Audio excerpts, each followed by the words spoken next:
If you are a good person, you already know what I am about to say. You have lived it. You have been living it your entire life. You give more than you receive. You show up for people who would not show up for you. You forgive faster than you should. You say yes when your whole body is screaming no. You put yourself last on a list that you made for everyone else. And the world, instead of rewarding you for this, takes more. The more you give, the more they take. The kinder you are, the more they expect. The softer your heart, the harder they lean on it. And at some point, maybe tonight, maybe right now watching this, you have looked at your life and asked the question that every good person eventually asks.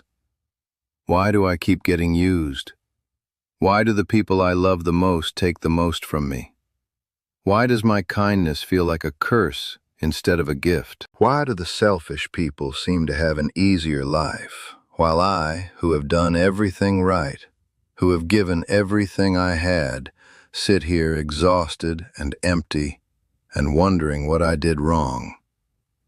I'm going to answer that question today, not with comfort, with truth. Because the truth is the only thing that can set you free from a pattern that has been running your life since the first time you learned that being good meant being available for everyone else's needs at the expense of your own. The first reason good people get taken advantage of is that good people announce themselves, not with words, with behavior. From the first interaction, your goodness is visible. The way you listen too carefully, the way you agree too quickly, the way you apologize when you have done nothing wrong, the way you fill silences because you are uncomfortable with the idea that someone around you might be uncomfortable. Every one of those behaviors is a signal, and the people who take advantage of others are experts at reading signals. They have been reading them since childhood. They can walk into a room of 20 people and within 5 minutes identify the one who will give without being asked, forgive without being earned, and stay without being treated well. That person is you. Not because you are weak, because you are legible. Your goodness is written on the outside of you in a language that takers are fluent in. They can see it in the way you hold the door a little too long, in the way you let someone cut in front of you and say nothing, in the way your face changes when someone is upset, as if their pain physically enters your body. Those are not flaws. Those are qualities. Beautiful, rare, valuable qualities. But they are also advertisements. They tell the taker everything they need to know about how to approach you, how to soften you, and how to get what they want from you without ever having to earn it. My grandmother called this wearing your medicine on the outside. She said some people carry their medicine inside where it is protected, and some people carry it on the outside where anyone can reach it. The ones who carry it outside heal everyone who passes by, but they also get drained by everyone who passes by, because the medicine is exposed. It is accessible. And not everyone who reaches for your medicine is sick. Some of them are just hungry. And a hungry person reaching for an exposed medicine will take more than they need and leave you with less than you can survive on. The second reason good people get taken advantage of is that good people confuse being needed with being loved. This is the trap that holds the whole pattern in place. You grew up learning that your value was measured by your usefulness. You were praised when you helped. You were noticed when you served. You were loved, or what felt like love, when you made yourself indispensable to someone else's comfort. And that equation, usefulness equals love, became your operating system. It runs in the background of every relationship you have ever had. You don't just want to be loved, you want to be needed, because being needed feels safe. A person who needs you cannot leave you. A person who depends on you is attached to you. And attachment, even if it is transactional, even if it is based on what you provide rather than who you are, feels close enough to love that you accept it. And so you make yourself necessary. You cook, you clean, you drive, you lend, you fix, you solve. You give until there is nothing left, and then you find more to give because the giving is the only thing keeping the person close. And the person stays, not because they love you, because you are useful. And the day you stop being useful, the day you say, "I can't this time," the day your body fails, or your money runs out, or your energy finally collapses, that is the day you discover what you were to them. And the discovery is devastating, because what you were was not beloved. What you were was convenient. I knew a man named Edward who built his entire marriage on being useful. 50 years of fixing everything. The leaky faucet, the broken shelf, the car that needed oil, the yard that needed mowing, the taxes that needed filing. Edward was the machine that kept the household running, and he believed deeply and sincerely that his usefulness was his love language, that fixing things was how he said, "I love you." And it was. But it was also the only way he said it, the only way he knew how. And when Edward retired and the fixing slowed down, when the house was maintained and the yard was manageable, and there were no more problems requiring his hands, something terrifying happened. His wife didn't seem to need him anymore. And for the first time in 50 years, Edward had to sit in a room with a woman and offer nothing except his presence. No tool in his hand, no problem to solve, no way to be useful. Just Edward, sitting there, being a person. And he didn't know how. Because being a person, just a person, without a function, without a role, without a task that made him necessary, was a skill he had never developed. His entire identity was built on being needed, and now that he was not needed, the identity collapsed. And the marriage, which he thought was solid because the machine ran well, was revealed to be something thinner, not loveless, but role-dependent. And role-dependent is not the same as love-dependent. And the difference between those two things is the difference between a marriage that survives retirement and one that dies in the quiet of a Tuesday afternoon with nothing left to fix. I tell you Edward's story because it is not just about marriage. It is about every relationship you have built on being useful instead of being known. The friend who calls you for advice but never asks how you are. The child who comes home when they need money but not when they need company. The neighbor who borrows your tools but doesn't know your birthday. Every one of those relationships is built on your usefulness, and the moment your usefulness expires, the relationship will expire with it, and you will be left standing in the rubble wondering what happened. What happened is that you were loved for your function, not for your soul. And a function can be replaced, a soul cannot. The people who love your soul are the ones who will stay when your hands stop working and your money runs out and you have nothing left to offer except the sound of your voice and the warmth of your company. Those people are rare. Find them. Keep them. And stop pouring yourself into the ones who only stay because you are useful. Before I share the next teaching, I need to tell you something. I am not going to be here forever. And most of what I know was never written anywhere. So I sat down and I wrote it. All of it. 20 teachings, 4 parts, in the order they were meant to be received. The ones about understanding why your kindness became your cage. The ones about being good without being consumed. The ones I have never said on camera. It is called The Native Way, and it costs less than one dinner you will not remember. Scan the code on your screen or look in the comments, but do not leave yet. Because what I am about to say next is the part that people tell me was the first time anyone explained why their life felt this way. The third reason good people get taken advantage of is that good people were taught that saying no is selfish. This is the programming that sits at the foundation of everything. Somewhere early in your life, someone taught you that your needs were secondary, that good people put others first, that selflessness was the highest virtue, that saying no to someone in need was a moral failure, and you absorbed that programming so deeply that it became your reflexes. Someone asks you for a favor and your mouth says yes before your brain has time to evaluate whether you can actually do it. Someone needs money and your hand reaches for your wallet before your mind has time to calculate whether you can afford it. Someone dumps their emotional crisis on your kitchen table and you sit down and carry it for hours before your body has time to register that you don't have the energy. The yes is automatic. The yes is instant. The yes happens because 30 or 40 or 50 years ago, someone taught you that no was the same as bad.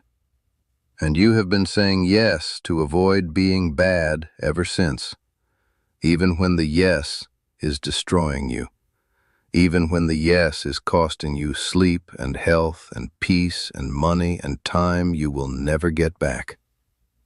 The yes keeps coming, because the alternative, the no, feels like a betrayal of the identity you built your whole life around. If I say no, I am not good. And if I am not good, what am I? I knew a woman named Lorraine who said yes for 63 years. 63 years of yes.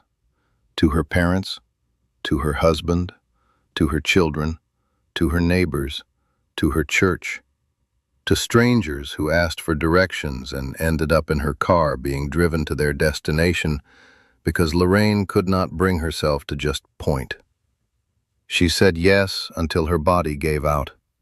Literally, her body collapsed under the weight of 63 years of yes.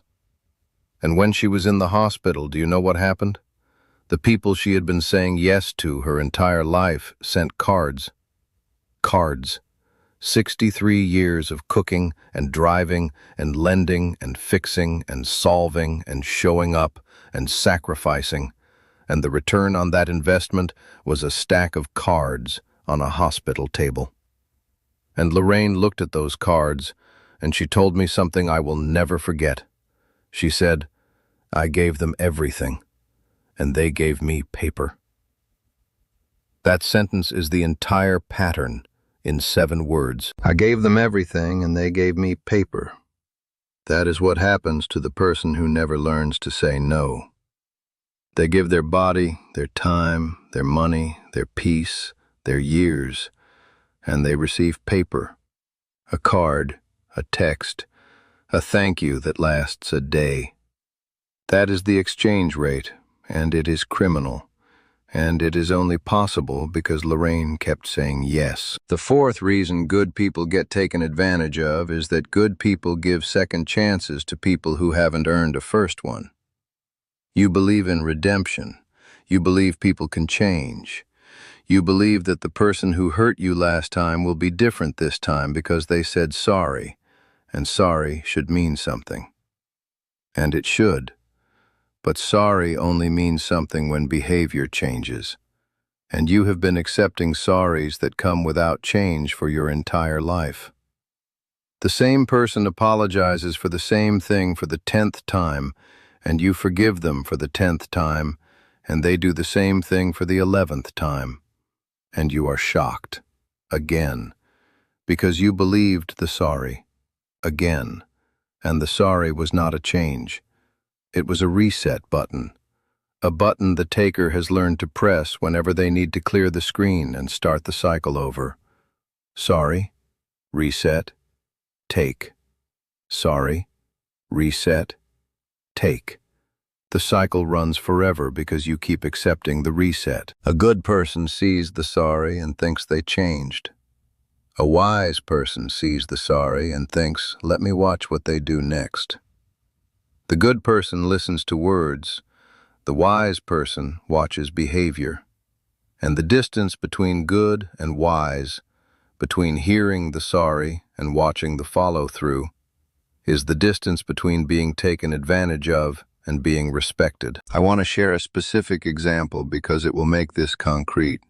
A woman I knew forgave her sister for borrowing money and not paying it back. 7 times. 7 different loans over 12 years. Each time the sister said she was sorry and she would pay it back and it would never happen again. And each time the woman believed her. Because the woman was good. Because the woman believed in redemption. Because the woman could not accept that her own sister, her own blood, would look her in the eye and lie. But the sister was not lying in the way the woman understood lying. The sister believed her own sorry in the moment she said it. She genuinely intended to pay it back when the words left her mouth. But intention without discipline is just noise, and the sister had no discipline. And the sorry was the reset button. Press sorry, and the debt disappears, and the slate is clean, and the next loan becomes available. 7 times. 12 years. Thousands of dollars. And the woman finally stopped. Not because she stopped loving her sister, because she stopped believing that the 8th sorry would be different from the first 7. And that moment, the moment she separated her love from her trust, was the moment she stopped being taken advantage of. She still loved her sister. She just stopped lending her money. Love without trust is possible. And sometimes it is the wisest combination a good person can practice. My grandfather said something about this that I carry with me. He said, "The hawk does not listen to the snake's apology. The hawk watches the snake's direction. If the snake turns away, the apology was real. If the snake keeps coming, the apology was a strategy. Watch direction, not words. A person's direction tells you everything their words are trying to hide." The 5th reason good people get taken advantage of is the most painful one. Good people are afraid to be alone, and the takers know it. The takers can feel it the way a predator feels fear. Your goodness is driven partly by genuine love and partly by the terror that if you stop giving, everyone will leave. If you stop being useful, the phone will stop ringing. If you stop saying yes, the house will go quiet. And that terror, that deep, ancient fear of abandonment, is the leash the takers hold. They don't need to be cruel. They don't need to threaten. They just need to exist near you. Because your fear of losing them is the chain that keeps you giving. And the taker knows that as long as the chain holds, the supply will never stop. I knew a woman named Doris who kept a friend in her life for 19 years that every other person in her life could see was using her. Everyone. Her children saw it. Her neighbors saw it. Her pastor saw it. Everyone said, "Doris, this woman is taking advantage of you." And Doris said the same thing every time. "I know, but at least she comes by. At least she calls. At least I hear a voice in the kitchen. At least someone is sitting across from me when I eat." And that, at least, was the chain. The friend was a taker. Everyone knew it. Doris knew it. But the taker showed up. And the showing up, however parasitic, however draining, however obviously one-sided, was better in Doris's mind than the alternative. The alternative was silence. Empty kitchen. No voice. No face across the table. And Doris would rather be used than be alone. And the taker knew it. The taker had known it from day one. The taker had looked at Doris and seen the fear of loneliness written on her face like a sign that said, "Open for business." And for 19 years the taker walked through the open door and took whatever she wanted. And Doris let it happen because the footsteps in the kitchen were the only evidence that she still existed in someone else's life. I tell you Doris's story not to judge her. I understand the calculation. I understand the logic of choosing bad company over no company. But I want you to see the cost. In those 19 years, Doris gave thousands of dollars she could not afford. She drove thousands of miles she did not need to drive. She absorbed thousands of hours of drama she did not create. She swallowed hundreds of insults disguised as jokes. And the return on all of that was footsteps in the kitchen. Footsteps that could have belonged to anyone. footsteps that did not love her, footsteps that would have walked to the next open door the moment Doris's resources ran dry. Those were not friendship footsteps. Those were customer footsteps. And Doris was the store. And the store was open 19 years too long. I want to tell you something that might be the most important thing I have ever said on this channel. The loneliness you fear is already here. You are surrounded by people, and you are lonely. You are giving everything and receiving almost nothing, and the imbalance itself is the loneliness. You are not avoiding loneliness by keeping the takers close. You are experiencing loneliness inside a crowd. And the only difference between being lonely in an empty room and being lonely in a full room is that the empty room is honest. The full room is a lie. And the lie costs more than the truth. The truth costs you the company of people who were never keeping you company. The lie costs you your health, your peace, your money, your time, and your self-respect. Choose the truth. Choose the empty room. Because the empty room, however silent, however uncomfortable, however terrifying at first, is the beginning of a life where every person who is present because they want to be, not because you paid for their attendance with your blood. My grandmother told me the simplest teaching about this that I have ever heard. She said, "A good person and a wise person are not the same thing. A good person gives to everyone. A wise person gives to the right ones. A good person opens the door for anyone who knocks. A wise person looks through the window first." You have been good your whole life. Now it is time to be wise. Not instead of good, in addition to good. Good and wise together. That is the combination that no taker can exploit. Because the goodness makes you worth knowing, and the wisdom makes you impossible to use. Be both, starting today. Give with open hands, but watch with open eyes. Love freely, but choose carefully. Say yes to the deserving, and no to the hungry. And know, finally, after all these years, that saying no to the wrong person is not unkindness. It is the deepest kindness you can offer yourself, and you deserve your own kindness at least as much as every person who has been receiving it all these years while you went without. If what you heard today stayed with you, the book is there, The Native Way. 20 teachings, 100 pages, written the way I would speak to you if we were sitting together.